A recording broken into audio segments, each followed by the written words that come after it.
নাম? ওর নাম আওয়াল। কোথায় থাকেন? মিরপুর 10 জুটপট্টি। জুটপট্টি। ঘটনাটা কি হয়েছিল? আপনার বউ কিভাবে নিখোঁজ? ঘটনা বলতে আমি গেছি গাড়িতে যাওয়ার পরে মনে করেন যে রাতের 9টার দিকে ও বাসায় নেই। পরে আমার আরেকজন আমার যে পাশের রুমের ভাড়াটিয়া আমার বলছে যে ভাই তোমার বউ কোন দিকে যাইতেছে।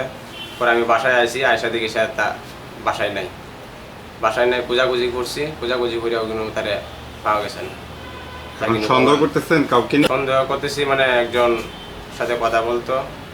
নাম কি ওনার? নাম হচ্ছে মহিন। কিভাবে সন্দেহ করলেন তাকে? সন্দেহ করলাম ওর নাম্বার পাইছি, ওর নাম্বারে কিছু মেসেজও আছে, আমার সন্দেহজনক করে দেয়া। সুষ্ঠু তদন্তে বিচার চাই।